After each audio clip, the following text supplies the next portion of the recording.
그러면 네네. 자 이렇게 이제 좀 질문을 드리겠습니다. 많은 지금 이재명 대통령 지지자들이나 지금 국무총리 김민석 지명자에 대해서 네네. 우려하는 것은 네. 조국 전 법무부 장관과 거의 유사한 방식으로 검찰에 의해서 도륙을 당할 수도 있다는 위기감입니다. 그런데 오늘 네. 국민의힘의 이준우 대변인인데 네네네. 조국 전 법무부 장관과 같은 길 갈 이유가 있느냐 네. 지금이라도 사퇴를 정중하게 권유한다 이런 발언까지 해버렸습니다. 국힘에서. 네네네네. 그러면 이 네네. 사람들의 의도가 이제 조국처럼 완전히 김민석을 죽이겠다라고 하는 의도를 그대로 드러내는 거 아닌가요? 그렇죠. 그리고 그거는 뭐 누구나 또 상정할 수 있는 조국 예, 사태는, 그런데 전혀 다른 건 조국 사태 때는 문재인 정부였지만 예, 그것을 기획하고 사실 문재인 대통령을 향해서 칼을 들이댄 건데 그건 윤석열이었잖아요. 네, 지금은 그래서 중요한 게 지금 이 검찰의 어쨌든 수뇌부 심우정이부터 빨리 목을 치고 예, 소청을 해야 된다. 예, 이 수뇌부를 최대한 빨리, 과거에 조국 사태가 재현되는 우려가 있는 건 사실이거든요. 예, 예, 그걸 제거를 하려면 검찰총장 및 수뇌부 검사장들만 목을 치면 예. 그런 사태는 절대로 일어나지 않습니다. 알겠습니다. 어쨌든 이제 그런 부분에 대해서는 지금 법무부 장관에 대한 임명 그리고 검찰에 대한 인사 조치가 무엇보다 필요하다. 그리고 이틀 동안 있을 인사청문회 끝나면 바로 국힘이나 다른 쪽 눈치 볼 것이 없이 바로 임명을 해버려야 한다. 이제 이런 말씀을 꼭 민주당이 그렇습니다. 기억하고 조치를 하면 좋겠습니다. 맞습니다. 지금까지 그 이재명 대통령 취임한 이후 지금 한 2주일 정도 사이에 벌어진 중요한 어떤 민주당의 피해가 발생한 사건들을 보면 전부 검찰입니다. 예, 예, 피해 또는 뭔가 문제가 될 수 있는 어떤 그 사태들을 보면 첫째 민정수석 오광수 사건, 이 검찰이잖아요. 특수부. 네, 그다음에 지금도 여전히 의구심이 있는 조은석 내란 특검, 여전히 본인이 왜 검찰청으로 사무실을 들어가야 되는지 설명도 안 하고 있어요. 예, 예, 이분 문제도 어쨌든 많은 우려를 낳고 있고, 이분도 역시 정치검사 출신입니다. 네, 그다음에 엊그저께 검찰이 국정기획위원회에 완전히 부실 보고를 함으로써 그 퇴짜맞은, 그것도 역시 검찰이죠. 이건 완전히 저항이거든요. 네, 드디어 김민석 후보자에 대해서 검찰이 수사를 하겠다. 이건 이제 전쟁을 시작한 거예요. 또 검찰이죠. 정치검찰이죠. 오늘은 드디어 이제 국민의힘 대표가 나서서 이재명 대통령한테 그런 사법 리스크의 잣대를 들이댔어요. 예. 이 전체가 다 검찰 이슈입니다. 자, 검찰이 이제 이렇게 나오는 이유는 이제 본인들도 이판 사판이다 이런 겁니까? 아니면 지금도 여전히 판을 뒤집을 수 있다, 우리가 주도할 수 있다라고 자기들이 생각을 하고 있는 건가요? 어떻습니까? 그러니까 지금 검찰은 어차피 다 조직도 없어지고 검사 개인, 특히 수뇌부는 깜빵 가는 사람들이 많잖아요. 네, 어차피 죽을 목숨 네, 그냥 죽느니 뭐 무슨 발악이라도 하고 죽는 게 낫잖아요. 예, 예, 거기다가 검찰은 그냥 공무원이에요. 검찰이라는 거를 너무 두려워할 필요가 없어요. 네. 그냥 힘없는 공무원에 불과해요. 걔들도 그냥 범생이잖아요.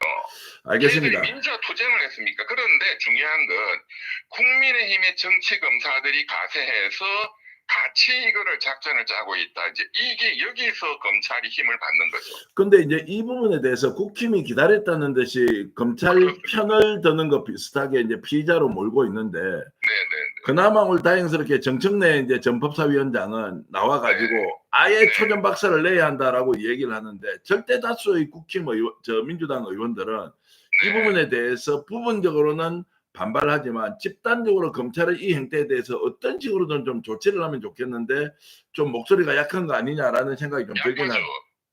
그간의 민주당 의원들 제가 계속 말씀드리지만 지난 1, 2, 3 내란 이후에 지난 6개월 동안에, 그리고 이제 대선 한 2개월 정도의 과정, 네. 지금까지 민주당 특히 법사위 의원들이 특히 검사 출신 의원들 많잖아요. 그 사람들이 선두에 나서서 네. 검찰을 조져야 돼요. 네, 그 사람들이 가장 미온적이고 가장 기회주의적입니다. 네. 그 이유가 뭘까요?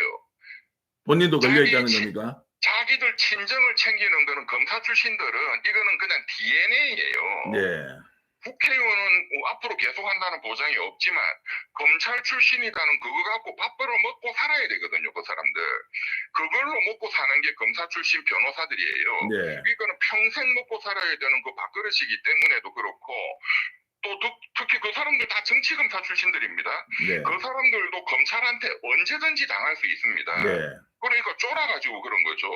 그러니까 정청래 의원 같은 분이 깃발 들고 나서는 게 저는 너무나 감사하고 예. 워딩도 굉장히 좋잖아요.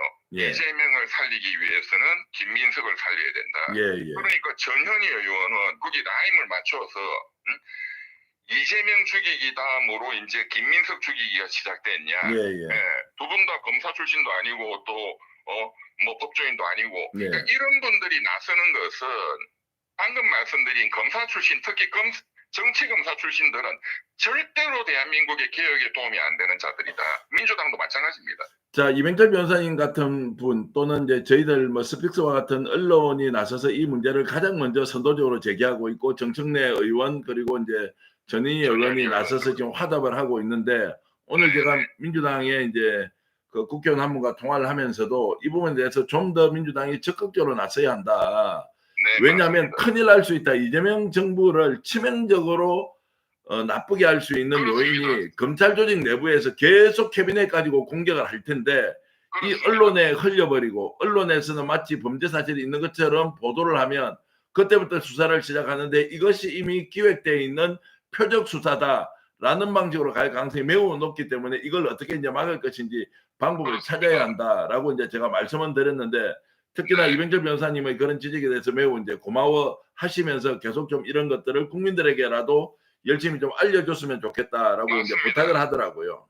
저는 제가 국민의힘과 검찰, 정치검찰이 또 계획하고 있는 거는 이게 아닐까라는 생각이 들어요. 뭐냐. 네.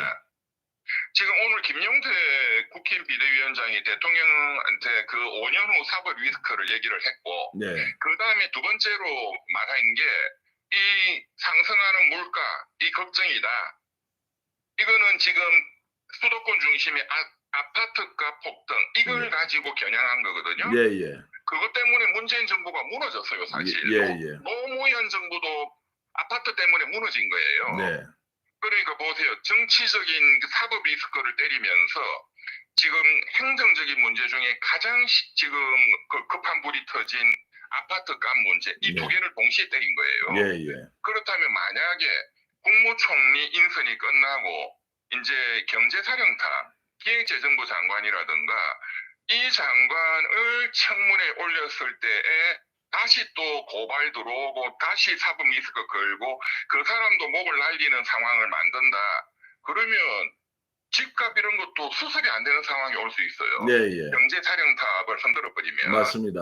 네, 이제 그런 게 전체적으로 우려되기 때문에 민주당이 좀 더 선제적으로 잘 하시기를 기대합니다. 스픽스는 말하는 언론입니다. 대세는 유튜브, 그중에서 스픽스. 좋아요, 댓글, 구독, 알림 설정. 여러분이 저희를 사랑해 주시고 우리가 여러분을 사랑하는 4가지 방법입니다.